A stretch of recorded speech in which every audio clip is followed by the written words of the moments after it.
Let the road less traveled lead somewhere. Well, this is a road less traveled, and it does lead somewhere.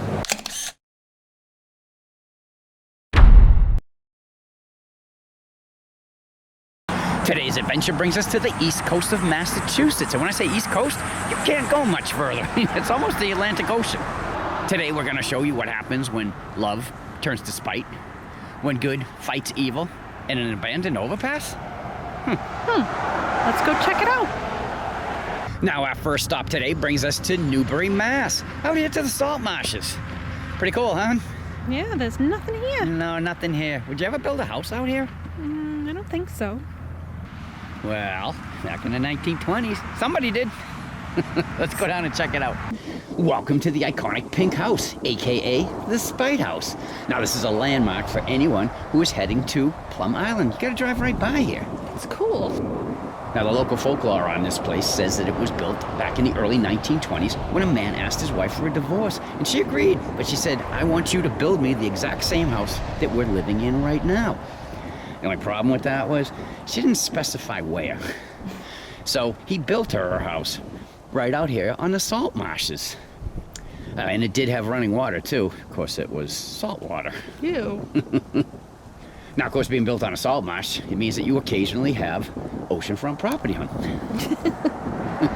I mean, it all depends on the tide, and at times, it could be completely isolated out here too. Again, spite. Now, the last family to actually own this, they sold it to the Parker River National Wildlife Refuge, which is part of the United States Fish and Game Department, in 2011. They got $375,000 for it. Wow. But anyway, so now it's government property, so we cannot take you in there to actually show you this because it's off limits to the public. Now, the refuge didn't even want the house. They wanted the property it was on, 9.2 acres. And in 2015, they were going to knock it down. But the public started crying, no, we want to preserve it.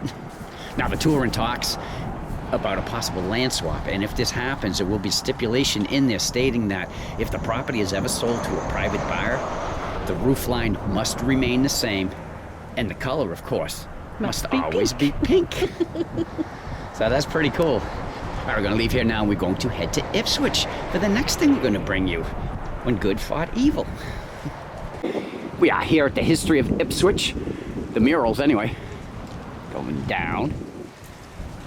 We're going to walk along, so we're looking for one in particular.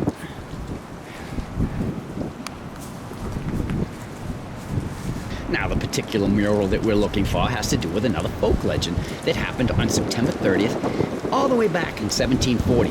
That was when the Reverend George Whitefield was given a sermon about brimstone and fire. It's believed that the devil had taken up residence in a curved mirror behind the pulpit. The Reverend's sermon was so powerfully loud that the devil got extremely irritated, and he came out of the mirror to confront him. The two took to fighting and wrestling. Their battle led to outside of the church, and all the churchgoers followed. Now, this is not the original church, but it's the original spot where the fight happened. Now, once they get outside, the story gets a little... It depends who you listen to. But the devil led the Reverend up onto the roof of the church where they continued to fight.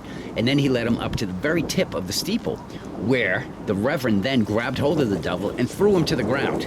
And then he took off. And then another story that we had heard is that they were up on the steeple and the devil jumped because he was afraid of being pushed off.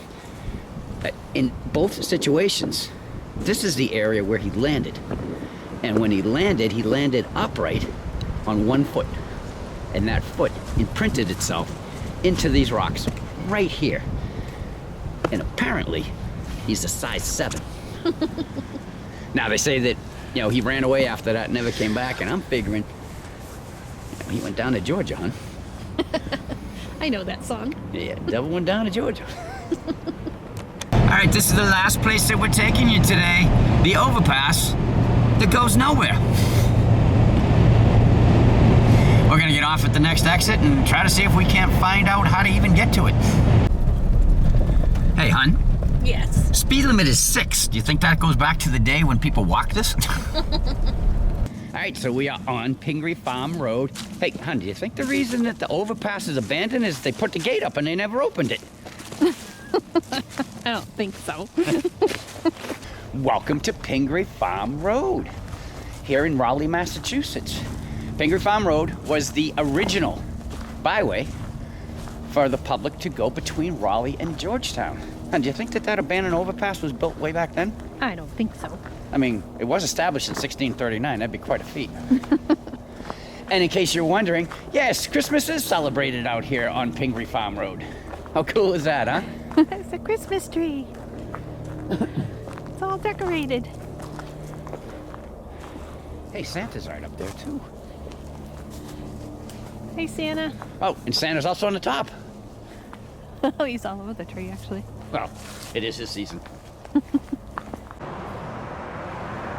We are reaching the part of Pingree Farm Road where it goes from dirt to pavement, which means we must be close to the overpass.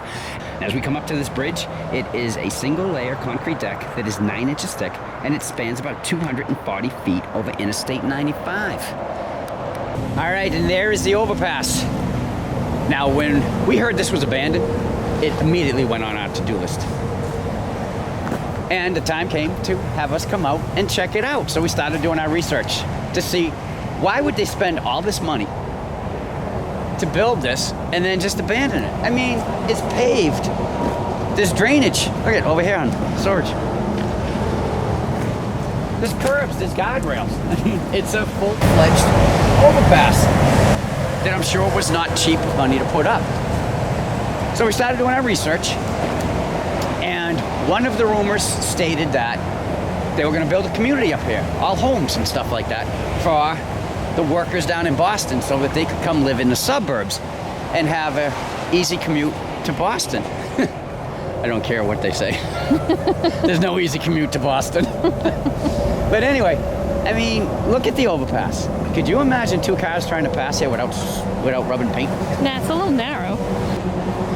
All the research we did not verify that there was ever going to be a community here. So, we continued looking. The other rumor that we ran across was that when I-95 was built, it went straight through Pingree Farm. I mean, this is Pingree Farm Road. It makes sense, right? Yep. So that split the farm into 2 sections.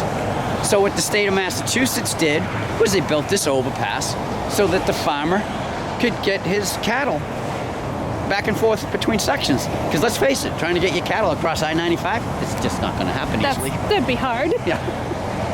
Now, the problem with that rumor is, well, number one, I think the sidewalk would be overkill for the cows. Definitely. And number 2, that farm ceased to be in existence when this was built. Long before this was built. So, why is it here? And what is it here for?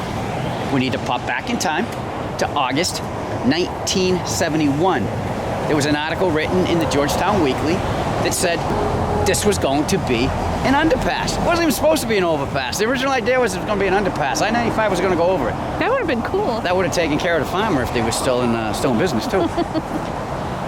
But something changed, because by 1972, we ran across a letter. It was written in August of 72 from the Rowley Conservation Committee that stated that it was imperative, underline that word, huh? Imperative. that an overpass be built, and it should be done in an imaginative and beautiful way. Now, this all came about because of the expansion of I-95. They made it bigger, wider. And this section was done by 1974. That's when the bridges here were expanded, and this one was actually built. And the reason that it was built is because the original I-95 gets real close to the farm here. The original 95 cut the Georgetown-Rowley State Forest in half. So that's why the overpass was built, so that it would connect the forest again. It also made it easier for emergency vehicles to get in here if needed. And it eliminated all of the illegal entrances that were being cut in to get into the state forest to begin with. Cool. Let's take a look at some of the work.